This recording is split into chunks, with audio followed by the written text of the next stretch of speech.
அன்பு நேயர்களே வணக்கம். ஞாயிற்றுக்கிழமை 15ஆம் தேதி 15 மார்ச் சூரியனுடைய தினம். மாசப்பிறப்பு பங்குனி மாதம் அன்றைய தினம் பிறக்கிறது. அதனால் மாசப்பிறப்புக்குரிய நம்ம தர்ப்பணங்கள் இதெல்லாம் பண்ணணும். மாசப்பிறப்பு பூஜை என்பது சிறப்பான பூஜை. கோயில்களிலேயும் பார்த்திங்கன்னா மாசப்பிறப்பு அன்றைக்கு சிறப்பு வழிபாடுகள் இருக்கும்.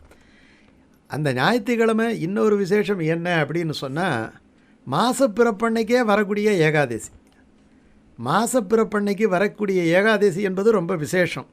இந்த ஏகாதசிக்கு விஜய ஏகாதசி, ஜெயமன வெற்றி, விஜயம் என நிச்சயமான வெற்றி, நல்ல வெற்றின்னுட்டு அர்த்தம். வில்லுக்கு விஜயன், விஜயன் அர்ஜுனனுக்கு விஜயன்னுட்டு ஒரு பேர். அதனால் விஜயா ஏகாதசி, விஜய ஏகாதசி எப்படி வேணாலும் சொல்லலாம். வெற்றி தரும் ஏகாதசின்னுட்டு அர்த்தம். பொதுவாக ஏகாதசி விரதம் என்பது அது இருப்பவர்களுக்கு வெற்றியை தருகிறது. பத்ம புராணம்னுட்டு ஒரு புராணம் இருக்குது. அந்த புராணத்தில் பெரும்பாலான கதைகள் ஏகாதசி விரதம் மகிமையை சொல்வதாகவே அமைந்திருக்கின்றன. அந்த ஏகாதசி விரதம் தெரிந்திருந்தாலும் சரி, தெரியாமலேயே ஏகாதசி விரதம் இருந்தாலும் சரி, ஏகாதசி விரதத்தினுடைய பலன் அவர்களுக்கு நிச்சயமாக கிடைத்துவிடும் என்று அந்த பத்ம புராணம் சொல்லுகின்றது. ஒரு மாத்திரையை, இந்த மாத்திரை இன்னது தான் அப்படின்ட்டு நம்ம அதனுடைய உள்ளே என்ன இருக்குன்னு தெரிஞ்சு சாப்பிட வேண்டிய அவசியம் கிடையாது. டாக்டர் சொல்லிட்டார் இந்த மருந்தை சாப்பிடுங்க உங்களுக்கு நோய் குணமாகிவிடும் என்று சொன்னால், அந்த மாத்திரை என்ன என்பது கூட தெரியாமல் டாக்டர் சொல்லிவிட்டார், அதனாலே இந்த மருந்தை நான் உட்கொள்ளுகிறேன் என்று ஒரு நம்பிக்கையோடு உட்கொள்ளுகின்றவன் உடனடியாக அந்த நோயிலிருந்து விடுதலை பெறுகின்றான். காரணம் அந்த மருத்துவர் மீது வைத்த நம்பிக்கை. இந்த பெரியவர்கள் நமக்கு புராண இதிகாசங்களிலே இன்னென்ன விரதம் இருந்தால் நமக்கு இன்னென்ன பலன்கள் கட்டாயம் கிடைக்கும் என்று சொல்லி வைத்திருக்கிறார்கள். அதிலே தான் இந்த பத்ம புராணத்திலே ஏகாதசி விரதத்தை தெரிந்திருந்தாலும் சரி, தெரியாமல் இருந்தாலும் சரி, அதை விட ரொம்ப முக்கியமான விஷயம், உணவே கிடைக்கவில்லை, உணவு சாப்பிடக்கூடியவன், ஆனால் அன்னைக்குன்னு பார்த்து அவனுக்கு எங்கேயுமே உணவு கிடைக்கல, பட்னி இருக்க வேண்டிய ஒரு நிலவரம் வந்து விடுகிறது. ஏன்னா கடைகளெல்லாம் மூடி இருக்குது, ஏதோ ஒரு சந்தர்ப்பம்.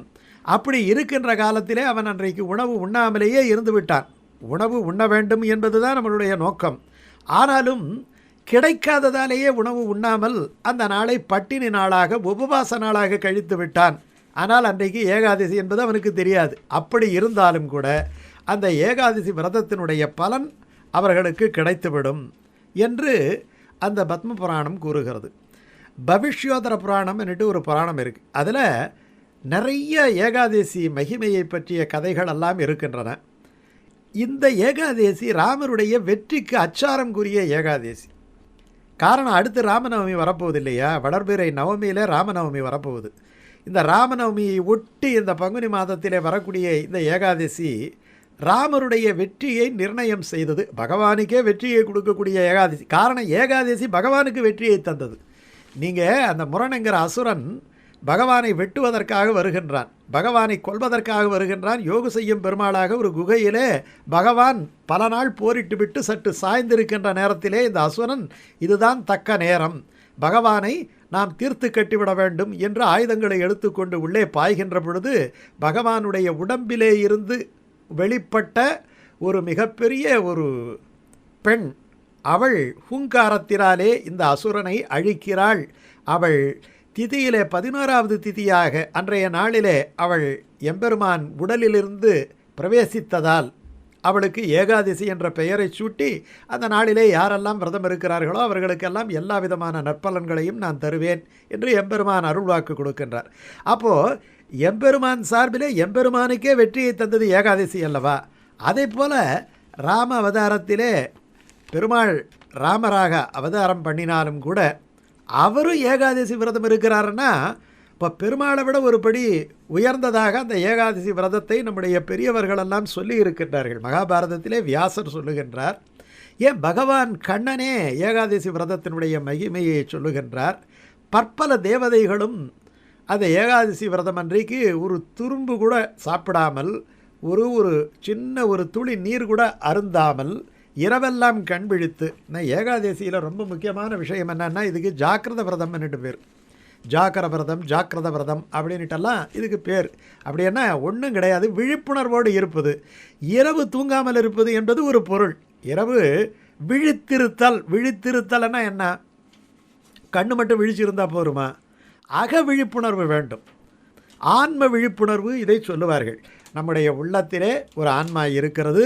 அந்த ஆன்மாவுக்குள்ளே பேரான்மாவான பகவான் கறந்து உரைகின்றான். அவனை அறிவதுதான் வாழ்வினுடைய நோக்கம், பிறவியினுடைய நோக்கம். இதுதான் அவேர்னஸ், விழிப்புணர்வு என்பது. விழிப்புணர்வு என்பது என்ன என்று சொன்னால், எம்பெருமானை அறிதல். அவன் எல்லா இடத்திலும் கரந்தெங்கும் பரந்துளன் சுடர்மிகு சுருதியுள் இவையுண்ட சுரனே அப்படி என்று எல்லா இடத்திலும் இருக்கின்றான். சர்வம் விஷ்ணுமயம் ஜெகத் அப்படின்ட்டு நம்ம சாதாரணமாக சங்கல்பத்தில் சொல்கிறோம். அப்போ எல்லா இடங்களிலுமே பகவான் இருக்கின்றான், நீக்கமர நிறைந்திருக்கின்றான். நீக்கமர நிறைந்திருக்கின்ற பரிபூரண ஆனந்தமேங்கிறார் தாய்மானவர். அப்படி எல்லா இடத்திலையும் அவன் நீக்கமர நிறைந்துள்ளான், எல்லா உயிர்களிடத்திலும் இருக்கின்றான். அதனால் எல்லாரிடத்திலையும் அன்பு பாராட்ட வேண்டும். இப்படியெல்லாம் அதனுடைய உட்கடக்கை இருக்கிறது. அப்படிப்பட்ட ஒரு அற்புதமான விரதம்தான் இந்த ஜாகர விரதம் அப்படிங்கிறது. இந்த நாளிலே நீங்கள் சொல்ல வேண்டிய ஒரு அற்புதமான பாடல் இருக்குது. திருமாலையிலே ஒரு பாடல். கிடந்த கோல பெருமாளை நினைத்து கொண்டு இந்த பாடலை நீங்கள் சொல்ல வேண்டும். பாயும் நீர் அரங்கம் தன்னுள் பாம்பனை பள்ளி கொண்ட மாயனார் திருநன்மார்பும் மரகத உருவும் தோளும் தூய தாமரை கண்களும் துவரிதழ் பவளவாயும் ஆயசீர் முடியும் தேசும் அடியரோர்க்கு அகலலாமே. நம்முடைய உள்ளத்திலே இருந்து காரணம் உள்ளத்துள் உள்ளான், உள்ளத்துள் உறைவான். வெளியிலே இருக்கக்கூடிய அந்த எம்பெருமான் அண்டமாம் எண்டிசைக்கும் ஆதியாய் நீதியான பண்டமாம் பரம ஜோதியான அந்த பெருமான் உள்ளத்துக்கொண்டு உரைகின்றான்.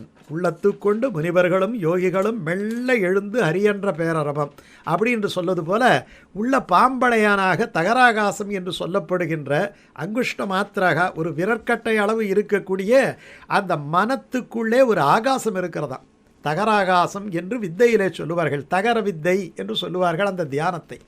அந்த தியானத்தை தான் ஆள வந்தார் நாதமுனிகள். இப்படி போன்ற மகாபுருஷர்களெல்லாம் இருந்திருக்கிறார்கள். அந்த யோகு செய்யும் பெருமாளை தன்னுடைய உள்ளத்திலே அவர்கள் தரிசனம் செய்திருக்கிறார்கள். அதைத்தான் இந்த பாசுரத்திலே ஆழ்வார் சொல்லுகின்றார். பாயும் நீர் அரங்கம் தன்னுள், காவிரி கொள்ளடம் இரண்டுக்கும் இடையிலே பாயும் நீர் அரங்கம் தன்னுள் பாம்பனை பள்ளி கொண்ட மாயனார் திருநன்மார்பும். மாயனாரம் மரகத உரு பச்சைமா மலைபோல் மேனி பவளவாய் கமலச் செங்கடன்ட்டு இந்த ஆழ்வாதான்னு சொல்லியிருக்கிறார். அதனால் இந்த இடத்துல மரகத உருவும் தோளும். அந்த தோளை பார்த்த உடனே தான் இவருக்கு ஒரு பூரிப்பு ஏற்பட்டது. தோளும் தூய, தூயன்னா அவன் அமலன், தூய்மையானவன். தூய தாமரை கண்களும் மலர்ந்த கண்களும் துவர் இதழ் பவளவாயும். இந்த பவளவாய்ங்கிறதையும் ஆழ்வார் ஏற்கனவே சொல்லியிருக்கிறார். பச்சைமா மலைபோல் மேனி பவளவாய் கமலச் செங்கணங்கிறார். கமலச் செங்கணங்கிறது தான் இந்த தூய தாமரை கண்களும் என்கிறார். ஆயசீர் முடியும் தேசும். என்ன அழகாக ஒளிமயமாக தேஜோமயமாக இருக்கின்றான் அந்த பிரணவகார விமானத்தின் கீழே. அந்த அரங்கனை நான் நினைத்து கொண்டால் என்னுடைய உள்ளத்தை விட்டு அவன் அகல்வானா என்று கேட்கிறார். அப்படி அகலாத அந்த அரங்கனை நினைத்து கொண்டு இந்த ஏகாதசி விரதத்தை இருந்தால் அனைத்தும் உங்களுக்கு நிச்சயமாக கிடைக்கும்.